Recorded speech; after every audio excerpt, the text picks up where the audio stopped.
Durante siglos, millones de personas han repetido la misma historia. Nacimiento humilde, infancia breve, aparición pública, milagros, juicio y muerte. Pero entre esos fragmentos hay un vacío imposible de ignorar, un silencio que se extiende durante casi 2 décadas. Años completos que, según los textos oficiales, simplemente no existieron. Y cuando la historia vuelve a hablar, aquel niño ya es un hombre. La pregunta no es nueva, pero sigue siendo incómoda. ¿Qué ocurrió durante esos años perdidos? ¿Dónde estuvo? ¿Con quién aprendió? ¿Y por qué nadie dejó constancia? Lo inquietante es que la historia acepta ese vacío con naturalidad, como si no importara, como si hacer la pregunta estuviera prohibido, como si ese silencio fuera necesario. Los relatos más conocidos describen una infancia breve, casi simbólica, un nacimiento rodeado de presagios, un episodio en el templo siendo aún niño, y luego nada. El relato se interrumpe y el tiempo avanza sin explicación. Años enteros desaparecen. Y cuando la narración se reanuda, el joven ya no es aprendiz. Habla con autoridad. Ese salto no parece ingenuo ni improvisado. No suena a revelación repentina. Suena a resultado, a conclusión, a algo que se ha gestado durante años. Pero esos años no están. En los textos que conformaron el canon oficial, el silencio es absoluto. Ninguna mención, ninguna explicación, ningún intento de rellenar el vacío. Y sin embargo, ese vacío fue notado desde muy temprano. Comunidades antiguas, copistas y cronistas se hicieron la misma pregunta. ¿Cómo se forma una mente capaz de desafiar a todos? Algunos intentaron explicarlo, otros lo aceptaron. Y otros escribieron versiones alternativas que jamás serían consideradas oficiales. Porque no todos los textos sobrevivieron. Durante los primeros siglos circularon relatos de aprendizaje, viajes y formación espiritual. Muchos fueron descartados por inconsistentes, otros por incómodos, otros por conveniencia. Porque cuando una historia se convierte en pilar de poder, no todo puede ser contado.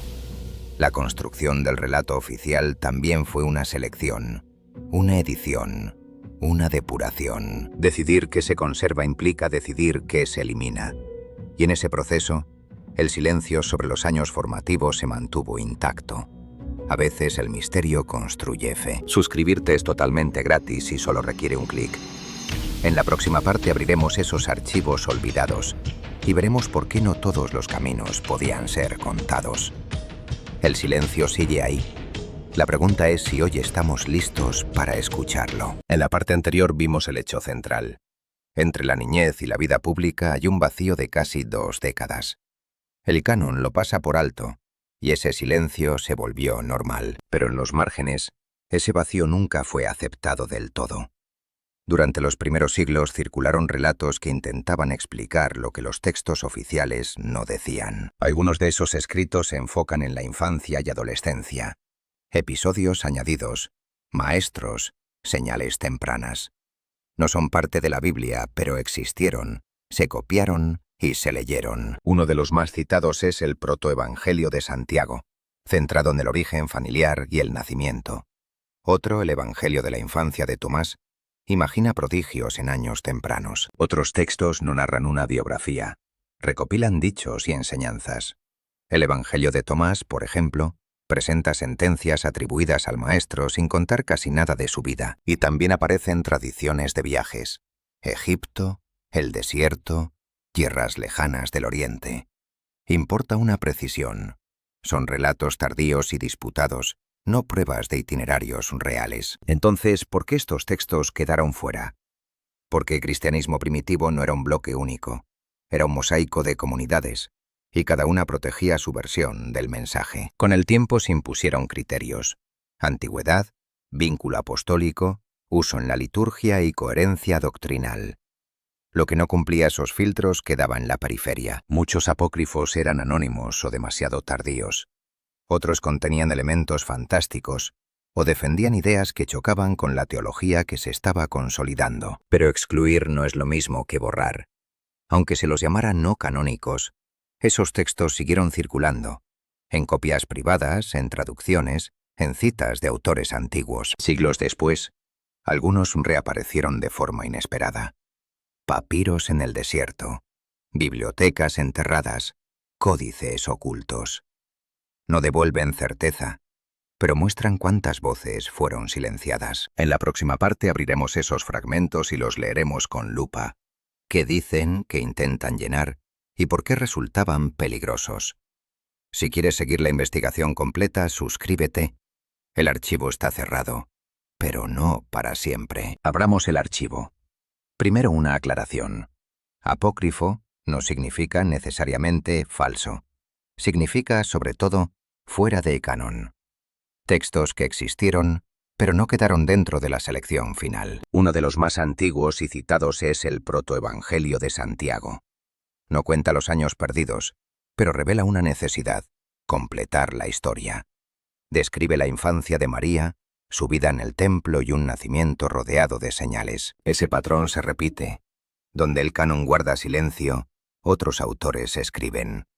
No para informar con precisión histórica, sino para responder a una pregunta humana. ¿Cómo fue realmente esa vida antes de empezar a hablar en público? El Evangelio de la infancia de Tomás va más lejos. Presenta a Jesús como un niño que realiza prodigios. A veces esos episodios son luminosos, a veces inquietantes. Por eso incomodó. Rompe la imagen controlada y perfecta. Para algunas comunidades, esos relatos mostraban poder. Para otras mostraban peligro. Un personaje difícil de encajar en la enseñanza pública y en la disciplina de la Iglesia naciente. Y cuando una tradición divide, suele quedar fuera. Otros escritos no inventan escenas, recopilan dichos. El Evangelio de Tomás, por ejemplo, presenta sentencias breves y enigmáticas, centradas en conocimiento interior. Sin biografía, sin cronología, solo voz. Esa forma también era incómoda. Si el núcleo del mensaje es una búsqueda personal, sin mediadores ni relato único, el poder institucional pierde terreno. El silencio entonces no solo oculta años, también delimita autoridad. Y luego están las leyendas de viajes. Egipto, el desierto, rutas hacia el oriente. La mayoría aparece tarde y con versiones contradictorias. Son parte del eco cultural del misterio, pero no funcionan como evidencia histórica. Lo decisivo es esto. Durante siglos hubo más de una manera de contar la historia. La canonización cerró puertas para unificar la fe, sí, pero también para reducir la incertidumbre. Un solo relato, una sola voz autorizada. Sin embargo, los fragmentos sobrevivieron, a veces en citas hostiles, a veces en copias escondidas y a veces enterrados. Códices hallados en el desierto, bibliotecas ocultas bajo arena y piedra.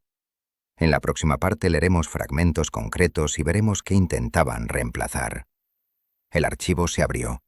Ahora toca mirar adentro. Ahora sí, fragmentos concretos. No para probar un viaje o reconstruir una biografía, sino para entender qué tipo de respuestas ofrecían los textos excluidos y por qué incomodaban. Primer indicio. Muchos apócrifos no nacen en el siglo I, sino más tarde, entre los siglos II y IV. Eso no los vuelve inútiles, pero sí nos dice que reflejan debates posteriores. ¿Qué debía creerse? ¿Quién podía enseñar? ¿Y quién tenía autoridad? Tomemos el Evangelio de Tomás. Es una colección de dichos, sin relato continuo. Su tono es enigmático y apunta al conocimiento interior. El problema no era solo su contenido, sino su forma.